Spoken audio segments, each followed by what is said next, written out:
Coming up in this tutorial, we discuss the options screen that takes advantage of the tower defense engine, where we create user interface blocks, buttons, and text to display our information.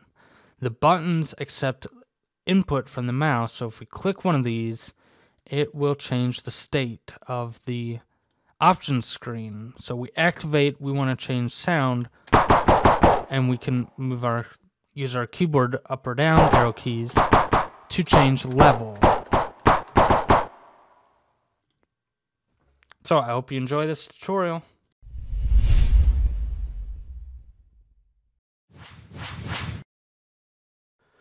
Hey, Nathan here, and welcome back to another tower defense tutorial. And in this tutorial, we're going to discuss the options screen. Last tutorial, we discussed the main menu screen, and that was about 36 minutes long. Now, on this screen, I want to get this series completely finished, so what I did is I copied all the code, pasted it in here, and I'll just discuss the important aspects of it. Okay, so now the option has a state. You saw this at the very beginning of the tutorial where I discussed the ending result. When you have two buttons, you can click the music or sound. Once you click the button, you can change the sound level, change the music level by using the up and down arrow keys. And then you can click it again to accept that change. So it's going to have three states: normal, music, and sound. So we need to make an enumerated type before the class, and I called that option state. And that holds what's currently the state of it. Is it normal? Are you changing the music, or are you changing the sound? Okay, so at the very top, before the namespace, before anything else, I added a whole bunch of using statements. We need to make sure that we're using Screen System Library, Microsoft.x native.framework.graphics, Microsoft.x native.framework.content, Microsoft.x native.framework, and Tower Defense Engine. Okay, so the reason I'm going to go through this rather quickly is because we discussed most of this when we discussed the engine. We're using UI blocks from the engine to hold our music and sound blocks. And I want to get the series done with and go to the more interesting stuff. So I'm just going to go through this rather quickly. So we have a sprite font, a couple of sprite fonts, one for font and one for small font. You know, the font will be normal text, then the small font will be the levels of the individual items. Now, we hold the screen before, so when we're done with the options, we can reactivate the screen before. And then we hold, obviously, the options state, the state of the options screen currently. It will accept input. We do have a couple of texture 2Ds for our button textures, which you remember from last tutorial where we discussed the main menu screen. We had textures for the buttons. Couple of colors, we can use a mouse, and we have a back message, press escape to go back to the other screen. So now we have a constructor that needs to have a game screen passed into it to hold the screen before, and that should be frozen before it gets to the constructor. We're going to freeze the screen. We can still draw it, but it freezes the screen. That screen will no longer accept input because the options screen does. And then we set the state to normal. Now when we initialize the screen, we need to worry about the input map, volume up, volume down, and finished. So volume up and volume down, we'll use the up and down arrow keys, and finished will be the escape key. Now the game screen, you can fade in a screen if you want to. That's built into the screen system. You just need to call enable fade, pass it the color you want to use as the fade color, and then the opacity you want to fade. So if I put in 1 here, it will be 100% black. If I put in 0 here, it will be 0% black. Okay, so now all the complicated stuff, which is why I copied the code here, since I just wanted to make this a very quick tutorial.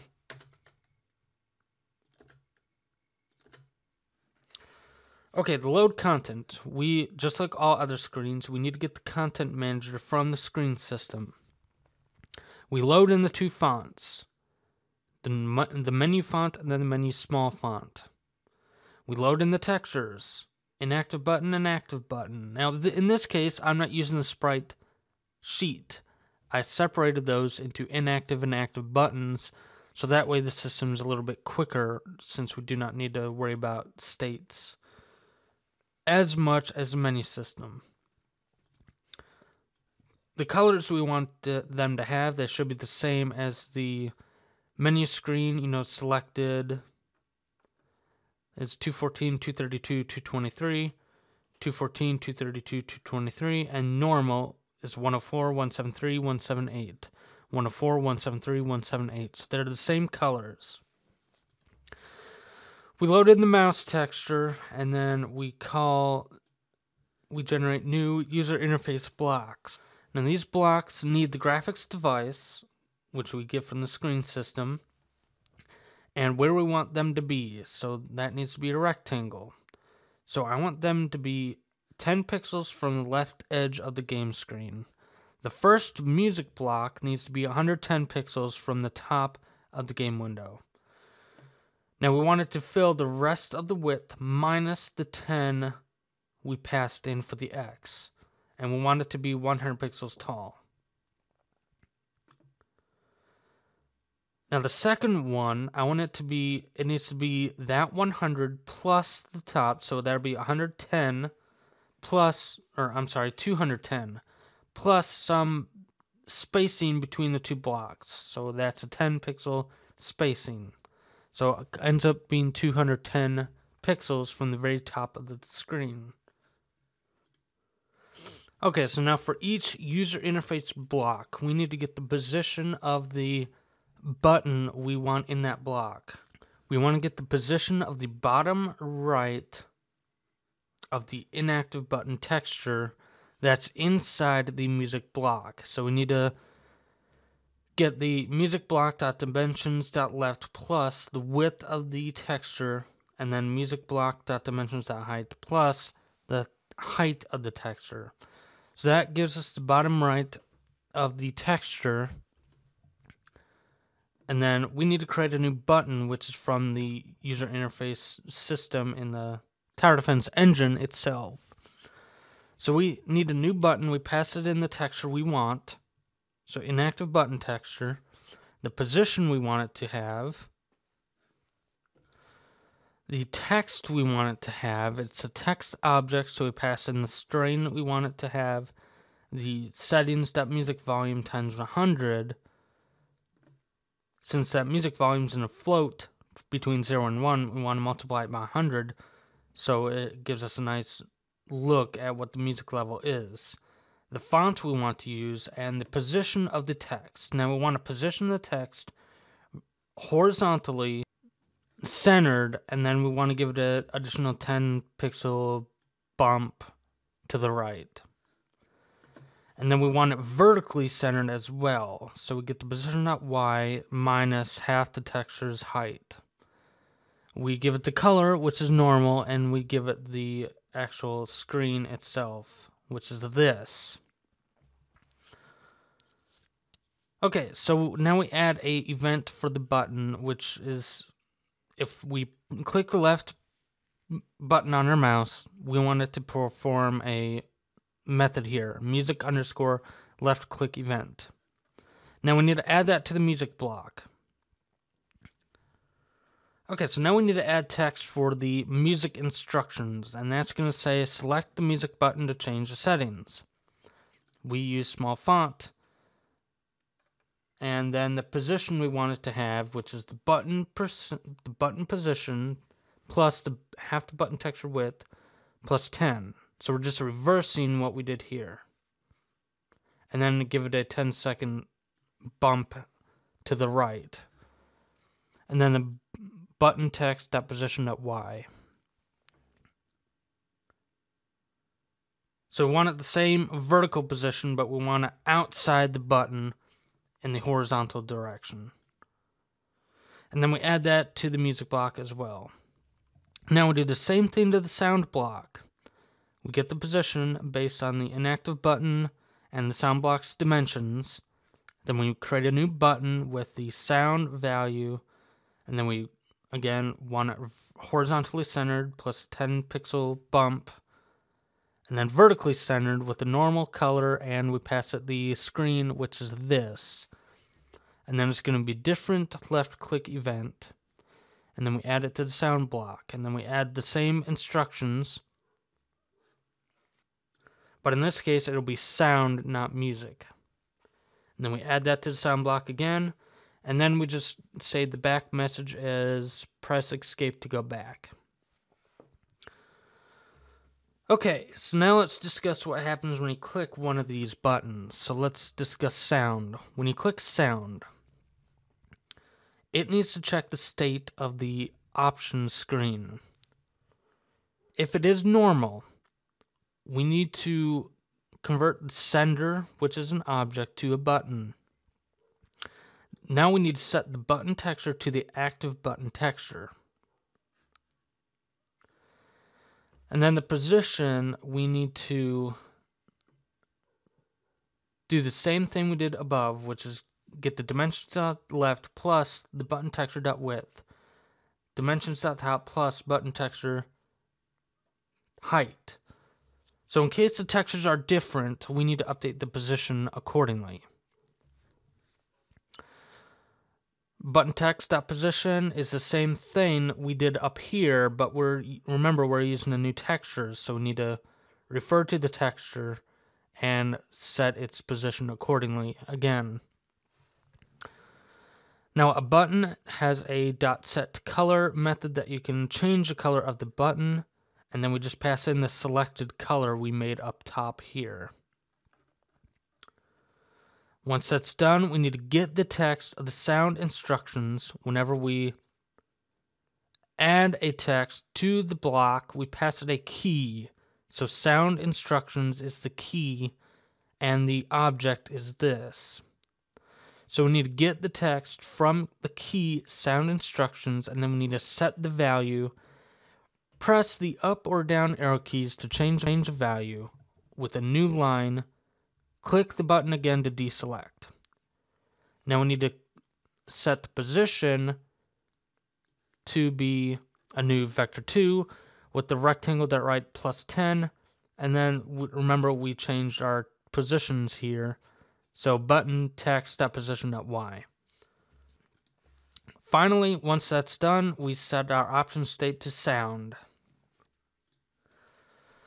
So just like the string says here, click the button again to deselect. So when we click the button and the option state is currently sound, we need to deselect the state, the button, and then we need to reset the state to normal. So we just need to do the reverse of what we did here. We need to change the texture back to the inactive button texture. We need to set the position up again by using the new texture, just like we did up here, and what we did up here. And we need to set the positions of both the button and the button text. The color needs to go back to normal. We need to reset the sound instructions text to select the sound button to change the settings, just like what we set up here. Select the sound button to change the settings. And then we need to reset the position based on the new position elements we set up here. And then, of course, it is normal. Music is exactly the same way, so I'm going to skip that. Alright, now when we draw the screen, if the option state is normal or the option state is music, we draw the music block.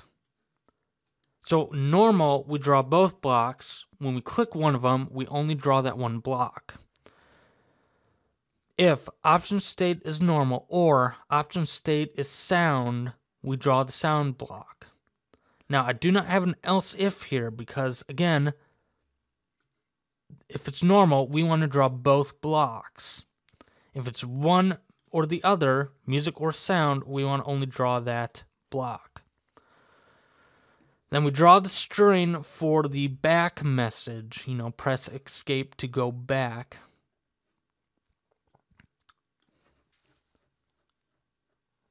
Then we draw that in a position for the, let me go ahead and move this down a line.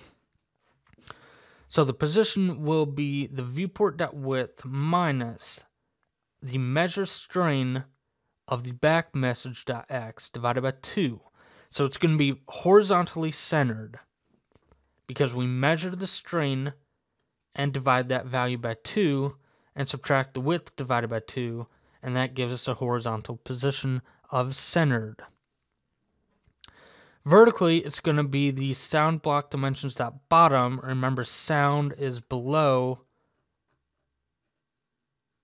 Sound block is below the music block. So we choose the bottommost block. In this case, it is sound.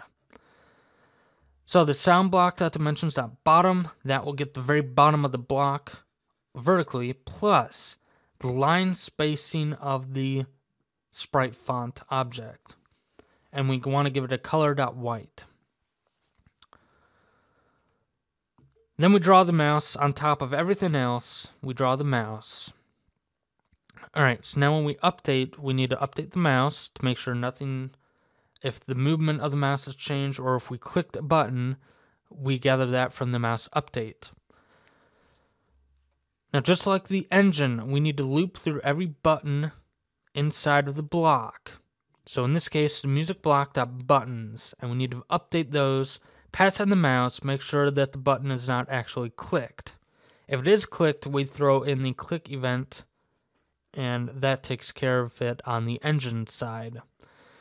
We need to do the same thing for the sound block. Loop through all buttons in the sound block, update them, make sure our button press, if the button was clicked or not. If our input map is a new action press is finished, we need to exit the screen and we need to reactivate the screen before.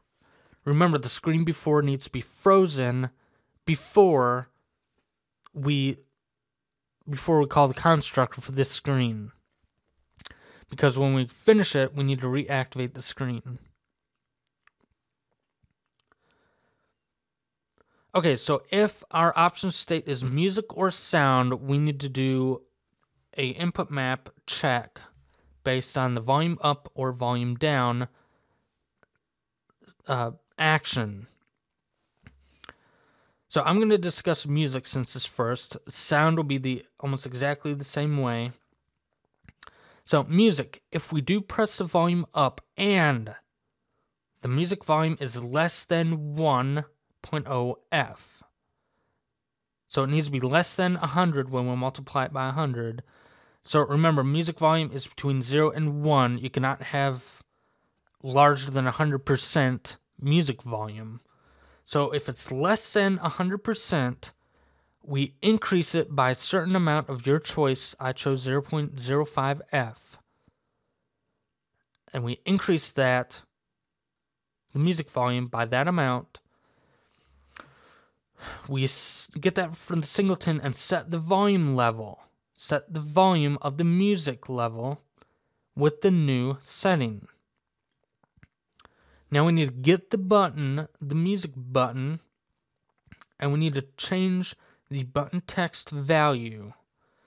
Because the value has changed, it might have been at 20, now it's at 21. So we need to update the text of the music colon some value percent. So we need to update that from the button itself. Now, volume down is similar, but we cannot have less than 0% music volume, so we need to add that as a check. So if it is greater than 0%, we need to decrease the music volume by the same amount, 0.05 F. We need to set the new volume, and we need to change the text of our button's text value. Sound is the exact same way. Alright, so the reason I wanted to provide the completion of the code instead of me typing it in is this would probably be about the same length as the level selection screen, so about 50 minutes to do something like this. So if you're not sure about how the user interface stuff works, check out the Tower Defense Engine tutorial where we actually build the blocks and I discuss them in great detail on how they work. Basically, we just set up a region that can accept, texts, buttons, and all that stuff. They don't accept normal strings, so that's why we need to make a new text object out of that. And that's from the that's from the engine itself. And then those are accepted in the UI block. So if we actually go into the add method, a UI block can accept the key, which is string S, and a button, or a text T. And then the UI block works with the dictionary and the key and the value. It also allows us to add images. As you see, the string S as a key and image I for the image. But these are not traditional, a string or another UI block or just a texture 2D. These actually are wrappers inside of the Tower Defense engine. A button class, a text class, and an image class. So these are actual wrappers that do contain texture 2Ds.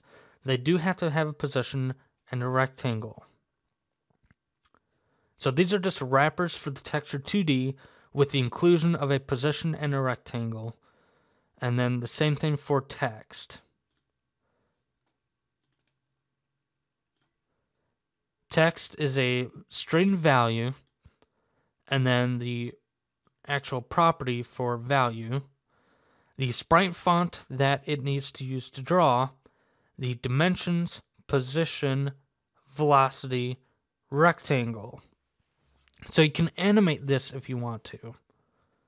If you call text.update, it will animate if you provided some velocity. You can also draw it here. If the font is not equal to null, it'll draw that. If you do pass it in there, it does have an override, so you can pass in a different sprite font if you want to use something different. But all these are just wrappers with some additional features. So positioning, velocity, the rectangle, and that sort of thing. The dimensions. And all that stuff is calculated because if you change the string, it'll automatically calculate the rectangle and dimensions based on, it'll measure the string once, so you do not need to measure the string ever again, because that's very time consuming. So these are just helpful wrappers, and then you can use these without UI blocks if you want to. But the UI blocks contain those elements. You cannot add a texture 2D directly to a UI block. You have to wrap it in the image class wrapper, and then you can add an image to the block. So that's what the blocks are, is that they're just a way to include images, text, and buttons and position those inside the block. Okay, so if you have any questions about how this works, let me know. I hope I explained it in enough of a detail. And then let's go ahead to the Tower Defense game.cs and let's go to the initialize method and let's add the new main menu screen in there. That should be the same thing from the previous tutorial. If you didn't watch the tutorial or do the last tutorial, just change this line here to be a new main menu screen. Now in the menu screen.cs, remember in one of the event methods, we had options select, and I commented that line out because we did not code the options screen yet. So go ahead and uncomment that line out. Remember, we need to freeze the screen before we call the constructor for options screen. Once that's done, we can press F5, run the game. And then we can activate the options portion of the menu. Now again, we decided to enable fade, so it's using a black color at 85% of the fade. So it's 85% black. We can still see a little bit of the previous screen. We can still see the menu entries here and the description area. And then we have music and sound. And then we have these are in the UI blocks, remember. So we have select the music button to change the settings. So these are buttons, and if we click one of these, it'll change the texture to the active button texture. Remember, this is inactive. These two are inactive. When I click one, it changes it to the active texture. Now, these values can change. You can have an active texture that's incredibly large or incredibly small, and an inactive texture that's different. So that is why whenever we change the texture, we need to update all the positions. And you saw where it says click the button again to deselect. So I'm going to move that over here right now. That /n, that is code for a new line. That is an escape character. And then that will tell it to enter a new line, which it did. Click the button again to deselect. So we did not want it to extend past the right side of the game window. So we just entered a new line. Click the button again to deselect. So now this is active. Now if I press the down, it'll go down. If I press up, it'll go up. Now I cannot go up anymore because it's at 100%. Click the button again to deselect. So I'll click it again to deselect.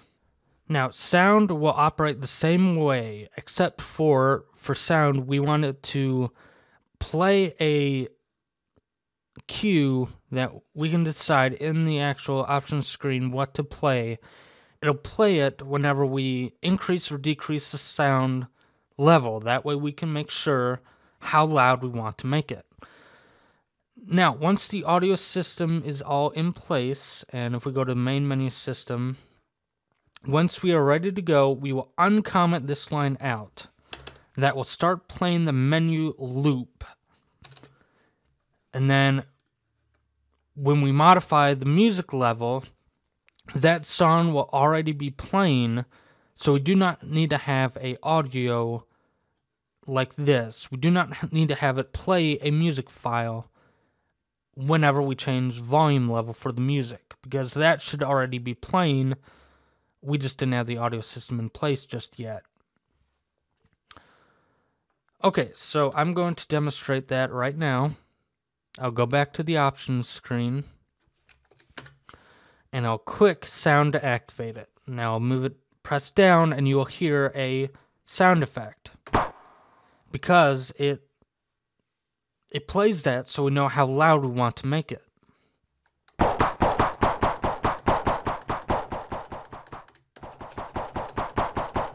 Now the music is going to do the same thing, but the music will constantly be playing while you're on this screen. If I go to the finished example, so this is the finished game, and you can hear the music right now. So the music will constantly be playing. It's a loop. It'll constantly be playing. Even when we click the options, it's constantly playing. And you see I made it 19% so it doesn't blow your ears out. So if I activate this, the music's still constantly playing, and we get that immediate change so we know how loud or soft we need to make it.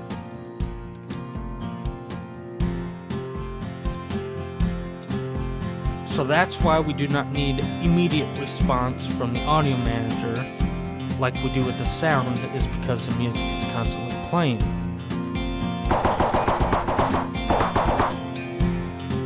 Now we cannot create a sound loop because you won't want to hear this for several minutes.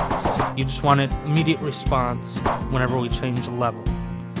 Music's different because you expect music to be a constantly playing thing.